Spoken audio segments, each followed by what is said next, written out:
Hello Southend, this is Southend TV. My name is Tracy Chapman and I'm talking today to the prospective parliamentary candidates for the Liberal Democrats standing in Rochford and Southend East and Southend West. Very nice to meet you both. This is Lucy Salick and this is Peter Gwizdala. That's it. You're welcome here today. Could you tell me a bit about yourself and your position within the Liberal Democrats? Well, first of all, thank you very much for having us. So, as you said, I'm Lucy Salick. I'm the parliamentary candidate for Southend West for the Liberal Democrats. So this is my first foray into running for Parliament.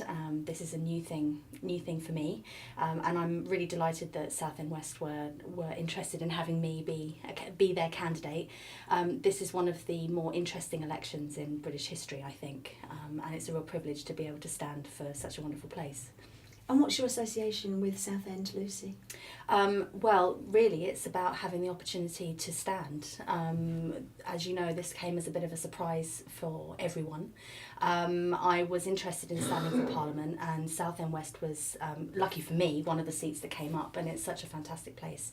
I thought I'd put my name forward, and they were kind enough to say yes. And do you live here? You not here? No, not at the moment. I'm from London, but I don't see London as somewhere that you should think of as the only place to be. I'm a big fan of looking at the UK as somewhere that you should be looking at as a whole country, not just as, you know, everything focused on London. And so I try and live that myself by getting out of the capital as much as possible. Lovely, thank you, Lucy. Peter, what's your association with Southend? I understand you stood as a councillor here before. I was the candidate in 2015, so I'm delighted to be coming back again. And I've had a very long association with Essex as a whole. I used to work at the Port of Tilbury as a cargo manager there many years ago, and also at the Johnson Controls plant in Progress Road in Lee. So yes, I've had a long association, and now I'm in Rochford. Well, it's really, as I said, nice to meet you both. Would you like to tell me a bit about your policies, perhaps your personal manifestos, something that the party is doing that you'd like to tell the people of Southend about? Well, from a local point of view, the absolutely top priority for us is the NHS. We've been very open and honest about this, and we're saying we're going to put 1p in the pound on income tax with no stealth taxes, like other parties might be suggesting. Well, they wouldn't suggest it, would they? That's all and that very 1p much in the pound kicks in where? on each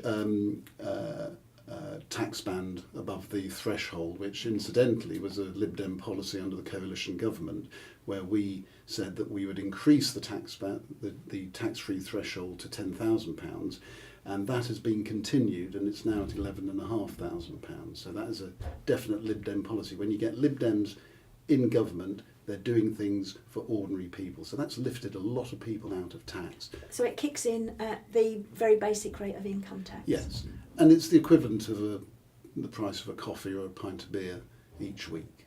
Okay, so pretty manageable. And what that produces is £6 billion of funding per year. 4 billion will go on the NHS, 2 billion on social care, and that is to plug the gap that has created this crisis in the NHS. But more specifically locally, our aim is to save the A&E in Southend. You know, if you are somebody who's had a catastrophic illness or accident or whatever, the chances are, or the probability has increased, that by the time you get to Basildon, you know, you're going to be dead. So it is absolutely imperative that we save the A&E. And next Saturday I'm going to be attending a rally in Southend, and all your viewers, we really recommend that you come along to hear the different politicians speak about that, but we are fully behind that campaign. Okay. My understanding is that the A&E remains open. If you have a small accident, if you're out playing football in the morning, you'll still be able to go along to Southend. But what they're intending to do is something like they do around the heart unit there. My dad was in there and I thought it was absolutely wonderful. Where they take from quite a wide area in Essex. And I thought they were going to do that for stroke victims and things like that, but keep that part of the A&E at Southend. Is that not so? Well, there will be an A&E department there, but it's very much downgraded. So if you are, and most doctors and surgeons are, very, very motivated people, you're not going to remain in Southend where you're not going to be getting the training and the experience. You're going to go to somewhere like Basildon where you will be at the very heart of a major trauma centre. Nobody will want to work in Southend. So yes, whilst they say there's going to be an A&E there, it will be severely downgraded. And the bottom line on this, it's a money-saving exercise. One of the other questions I suppose I should ask you is about Brexit. Southend overwhelmingly voted to leave Europe. How do you think that leaves you as Liberal Democrats in Southend? I think the question about Europe is not as simple as in-out. And one of the reasons we're in the mess that we're in is because the Conservative government posed it as purely an in-out question. We voted for a departure but not a destination. Even though Southend voted very clearly to leave, and Liberal Democrats respect the decision of the referendum, and a lot of people think that we don't. We do respect the decision of the referendum. It wasn't a 60-70% decision. It was almost 50-50. It was 45% remain, 55% leave in this particular area. And that's actually quite close when it comes to these big issues. So in terms of looking forward for Brexit, is that we want the best deal that we need for this country. And that can't be done by having a blank sheet of paper given to the Conservatives when you can see in the results that people were quite ambivalent about what that meant, what does it look like, how is it going to protect our jobs, how is it going to protect our rights actually. So I think now more than ever there's a role for the Liberal Democrats to have a strong European voice and to say, okay, we had the referendum, let's see what we have, and then if we don't like it we should have the right to say, well actually that doesn't work for us, let's have a look again. And doesn't work for whom? Well, for ordinary people. We're leaving the market on our doorstep that takes up 44% of our exports. And that market's worth £222 billion a year, right? Southend in itself is a fantastic hub for entrepreneurs. It's got its own airport. It's got thriving businesses. The fact is that Brexit will hit those businesses, and at the moment we've got no idea what that's going to look like. If we crash out of the union and we go towards, say, World Trade Organization rules, I'm not entirely sure everyone, even I, struggle to understand the complexity of what it looks like afterwards. And what I've seen is it's actually quite terrifying. We're talking about huge amounts of tariffs. We're talking about a long process in which potentially we can't even export because things aren't sorted out. Well, I mean, Brexit, as I say, is a really big issue in Southend, and I'm sure you're going to get that on the doorsteps an awful lot as you go around. Well, we hope so. Are there any other big issues that you feel that the people of Southend should hear about? Well, I think, we've already talked about the NHS is our big focus. And if I can just add to what Peter was saying, is I was looking at the consultation documents and I've been following it quite closely. And what was most worrying was saying, when they said what the biggest driver was, it was the most efficient uses of resources. And for me, that's not okay. The most important driver of any changes to our health services is the care of people of Southend. And that needs to be the focus. And until that's the focus, I think we'll keep on fighting it.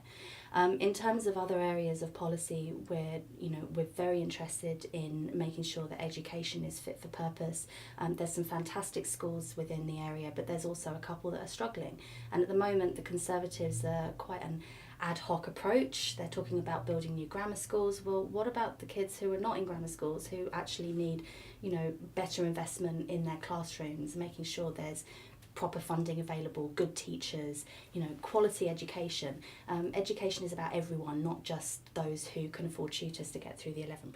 So what's your attitude towards the grammar schools? I mean, they're well loved in this area. Well, grammar schools, as you say, they're well loved for good reason, and there's absolutely no plan to change those. But what we shouldn't be doing is wasting money, and that's what it is. It's just simply wasting money on a vanity project to make Theresa May look good. And what we want to do is to make sure that the schools that are there at the moment are supported and they have the funding that they need to continue the education that they're providing and to improve it. And if you just divert all that funding to this vanity project, those people who need it most, and they are the ones at the bottom of the rung, as it were, are going to be left by the wayside. And as Liberal Democrats, we're not going to allow that to happen. Full stop. And what about nursery and primary education? Because obviously you need to get that right before you can get up towards that really good secondary education. How do you feel about that?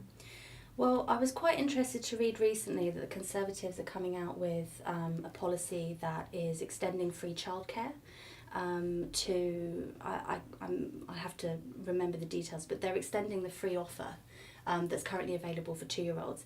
Now, what you don't hear a lot about in the media is how that was actually yet another Liberal Democrat coalition policy. I'm actually a bit staggered at how many times I read about Conservative policies that actually turn out to be taken from our manifesto and wrapped up nicely as their own thing.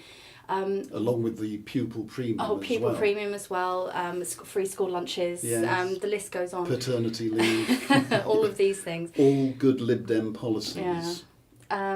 So with the childcare, I mean, this is an issue close to my heart. I think it's ridiculous that we're still looking at childcare as something that's, you know, a bonus that's handed down to families. It's not. It's a key part in how we raise families and how people get back to work, how they choose whether or not they want to be at home or if they want to be working. Extending the childcare allowance, I think, is a great thing, and I think it's important, but I'm also a little bit concerned as to whether or not they'll follow it through. Under coalition, it's actually quite well documented that basically the reason they didn't extend it at the time was that they were worried that the editor of the Daily Mail would disagree and trash it in the paper, and you know, I'm all for these good policies they're coming out, but I really want to see them go through. And as far as I can tell, these good policies only tend to go through when the Liberal Democrats are involved. Defence is also an issue for Southend. We're no longer a garrison town, but obviously we were, and we still have an estate called the Garrison. How do you feel about Trident and the nuclear deterrent? Well, in this modern world, let me put it this way. My political career has swung from Conservative to Labour, and I've opted for the logical alternative, which is the Liberal Democrats. You've got to have a strong basis for your defence in the modern world. Ideally, and as someone who's actually touched a nuclear bomb, I can quite honestly say I would love to see the end of nuclear weapons in the world. It is just so indiscriminate. If we can ban cluster bombs, which are indiscriminate, why should we not ban a Trident nuclear deterrent? But that's what it is. It is a deterrent. And until we have full whole-scale nuclear disarmament, we have to keep Trident to defend and act as a deterrent for this nation. I mean, the Conservatives have announced cuts to the Royal Marines. You know, it's absolutely ridiculous. 2 or 3 weeks ago, I was at the Army-Navy rugby match, and I sat there with my friends who happened to be former naval officers. I'm ex-regular Army, and I currently serve as a reserve in the Royal Artillery. So I know Shrewsbury quite well. And we sat there and we looked around us and we said, do you know what? You can fit the whole of the British Army in this stadium. In fact, the attendance at that Army-Navy rugby match was more than the whole of the British Army. That's what the Conservatives have done to us. They've just cut, and they will continue to cut and put this country in jeopardy. And that really gets me angry. There's a lot of chat about the Progressive Alliance and about the Liberal Democrats working with other parties. Are you two involved in any of that? Not personally, but the bottom line is, if, and this is what I was saying earlier about being the logical alternative, we will support good ideas. We've been accused of bringing government to its knees. We're going to grind government to a halt. I'd like to say, absolutely right, we will do that. We will grind bad government to a halt. If there's a good idea, we will support it 110%. But bad government, If you do not have a strong opposition, and that's what we're fighting for in this election, then you will end up with an almost totalitarian nationalist government, and we are not going to allow that to happen. Is there anything else you'd like to say to Southend this morning? Well, just I know everyone's a bit sick of elections, and I don't. Not me, I love them. Well, I mean, obviously, I love them too. I find them a fantastic opportunity for people to talk about issues and, you know, really challenge what we want for ourselves as a country. I mean, I know I want my country to be better. That's why I'm standing, right? I feel that if you want to say something, you have to stand up and you have to say it, and that's what I'm doing here. So I suppose my message is that if you're fed up with politics, I totally understand. We all are a little bit. It's another election. We're still going on about blinking Brexit. But there's a reason why we have one, and it's an opportunity. I'd like to think of this as an opportunity for people to get involved in really having a good discussion about, okay, so where do we want our country to go? What do we want it to look like? How can we make the best future for ourselves, for our kids, for everyone? So I would say get involved and, you know, let's you know, have a really good debate. Let's think about better policies. Let's really challenge each other to do the best for each other. Peter. Two very brief points. Brexit essentially was voted by older people, and what that has caused is our young people to be given a very, very uncertain future. So what I would say is to the young people of Southend, if you want to be listened to by politicians, get out there and vote. And the reason that you feel that politicians are ignoring you is because you don't get up and go and vote on polling day. You've got until 22nd of May to register. It's a 3-minute process online. You can even do it from your bed. So get out there. And I personally, and I get this a lot on the doorstep, people say, oh, I'm not voting, you all lie. Well, actually, we don't lie. We go, every politician from every party goes out with the best of intentions. We just have different routes to achieve much the same thing, which is helping people. Unless you go out there and make your voice heard, you will be ignored. When everybody, you know, from age 18 to say 30 goes out there and votes, you will be ignored by politicians because you are not being listened to. So get out there, get voting. I'd love you to vote for me. That would be absolutely fantastic. But get out there and vote, and then politicians will listen to you. And certainly when I'm on the doorstep, I'm listening to people, and I'm going to be doing the very, very best I can for them. Thank you both. That was Lucy Salick and Peter Gwizdala for the Liberal Democrats standing at the election on the 8th of June 2017. Please do go out and vote.